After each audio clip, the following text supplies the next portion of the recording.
anchor on, aren't we? This is the real deal. Oh, yes, this is the real deal. And I'm just going to explain to these people what you did to me. Well, what did I do to you? I mean, we're just getting ready to have our Bible story. And that's what we're going to talk about. It's supposed to be Sunday afternoon. He's just out gallivanting around. No, I wasn't gallivanting around. George and I had been to Tulsa to a Toastmaster conference, and I don't know what that is. You make some toast. Well, no, I wasn't making toast, but it's a place. It's where we go, and at this meeting, it was. See, well, let me tell you, Toastmasters is a communication and leadership organization, and you're going to communicate with me. Well, it's just be a better communicator all around. Was there girls there? Yes, Chesley, there was girls there. And you were supposed to think, Chesley, we couldn't get back for your afternoon story time. And so now the kids think I don't love them. Oh, Chesley, they know you love them because I put out a message today that we would be having our story time tonight. Oh, good. Now the girls know I love them, and the boys too. Yeah, the guys know you love boys and girls, and adults too. I know you love adults, and you know what they like in the stories too. Oh, I know they like your stories. That is the truth, Chesley. We have men and women that like your stories. But anyway, rather than talk about this, you're complaining here. It's just, I was sad and lonely. You were sad and lonely. Okay, well now you can be happy and you can sing. You had a good song for us to sing. What was the one that you sang today? One that we sang today, it was about mine, mine, mine, Jesus is mine. Jesus is mine all the time. And he's mine when I'm weary, mine when I'm cheery. Mine, mine, mine, Jesus is mine. Jesus is mine all the time. That's right, he can be ours all the time. Okay, now, Chesley. Our story today is from the book of Acts, and that's chapter 9. Chapter 9. And it's going to be about this guy that was named. Oh, yes, we're going to be talking about a man that we now know as the Apostle Paul. And he used to be named Saul. He used to be called Saul. And he did not believe that Jesus was the Son of God. And where did you get that crazy idea that he was? Well, Chesley, he had grown up being taught that. And who taught him some crazy? Chesley, we're not talking about. Let's don't get into that. That's what he grew up believing, that he had been taught that this man, Jesus, was not the Son of God. And it wasn't true story. It wasn't the truth they were telling. But anyway, he was breathing out threatenings and slaughters, and what his son is going to kill him. Yes, he had such hatred toward these people that claimed to be Christians and followers of Jesus Christ. They said here he was the Son of God. He thought it wasn't true. Oh, he thought it was just a terrible lie. And he thought he was doing God a favor by arresting these people. And he went and killed them. He didn't actually, the Jews didn't have authority to do the killing, but they were under the Romans, and so the Romans, they'd get the job done. No, that's right, they would get the job done. And did they ever get murdered? Well, sometimes, I believe there were some Jews that did do some murdering of them, but we're not talking about that at this time. We're talking about a man that didn't know the truth.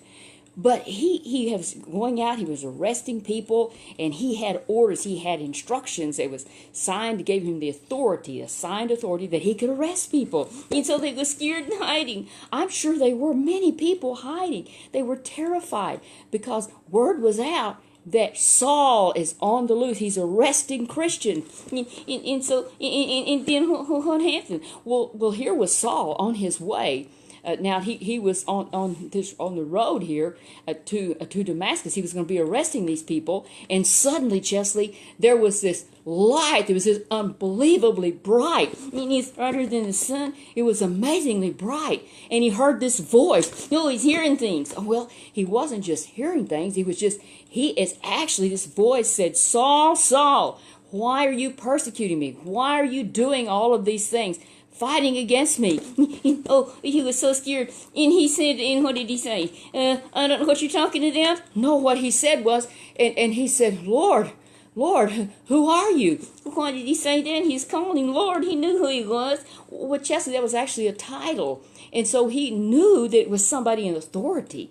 Actually, what he really knew was, he thought, I know this has to be This has to be God. But so what's going to happen now? Well, he would want to know, well, who are you? And he wanted to know for sure exactly who are you. And when he said, I am Jesus, oh no, and that just scared him.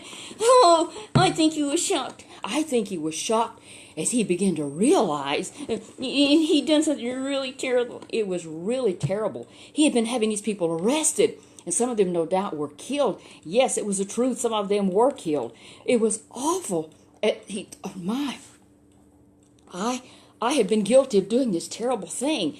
And he began to think, Jesus really is the Son of God. In the voice said, I am Jesus.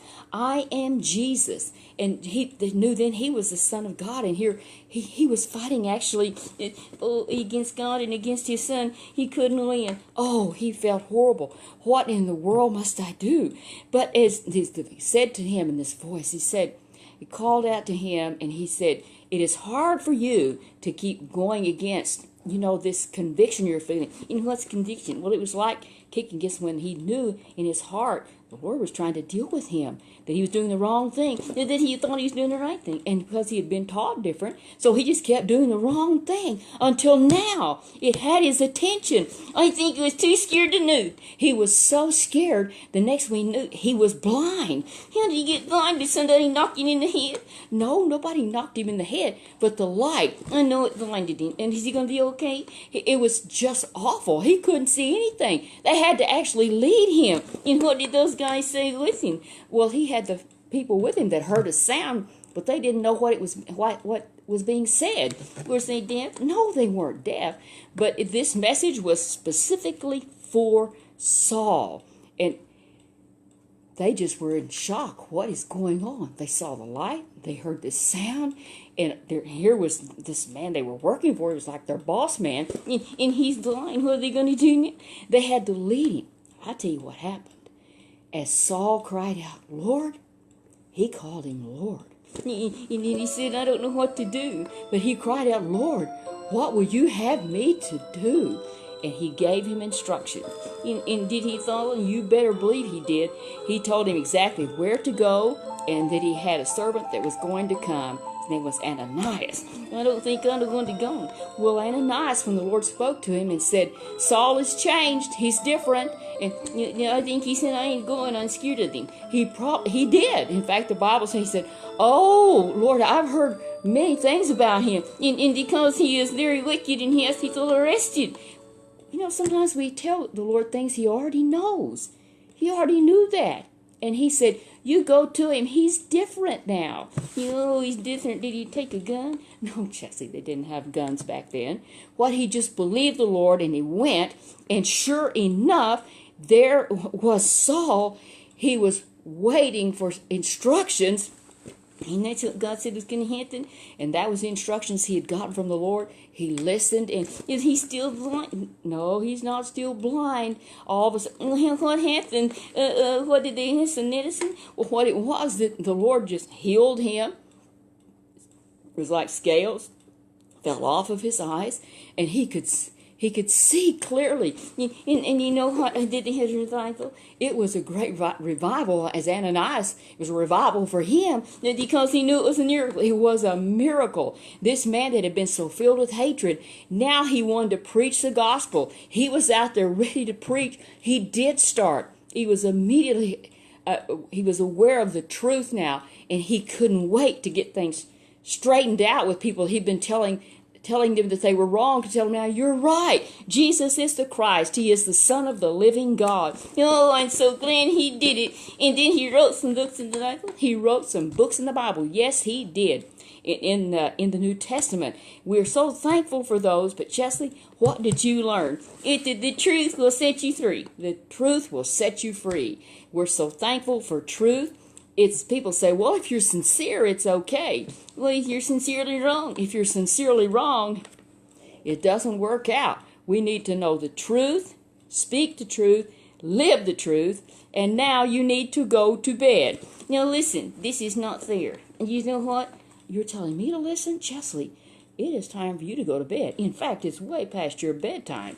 And whose fault is that? It would not be mine. Okay, I know that. I apologize that by the time we got back from our meeting, we went to church today. No, you didn't. You was in that and eating. Oh, we went. No, we left out before church so we could stop and go to church. And where did you go? Well, we went to a church that my cousin goes to, and so we went there, and now we got in, and we had our own church tonight, and I had been stuffed in a trunk past time. I know you've been stuffed in a trunk past time, but you're up now, and you're stalling, so you don't have to go back to bed. You guessed it. Do I have to go? Yes, Chesley, you do. Right now, you are going to bed. You tell everybody goodbye. I don't think it's a good one when you're stuffed in a trunk. You are okay, Chesley. You're doing fine. Let's what we do. Well, how about we just turn you around here and we just click this thing off and say goodbye to Chesley. I hope it won't shut down. It will shut down. If I can punch it hard enough, it will shut down. No, I don't like this. I think it's silly. I have to go to bed early. I don't need to go to bed. I'm scared. No, you're not scared. You tell everybody goodbye, and you'll see them next time. I'll see you next time. You don't like being stuck in a trunk. You're okay, Chesley. You just lay there a little while, and we'll take care of it.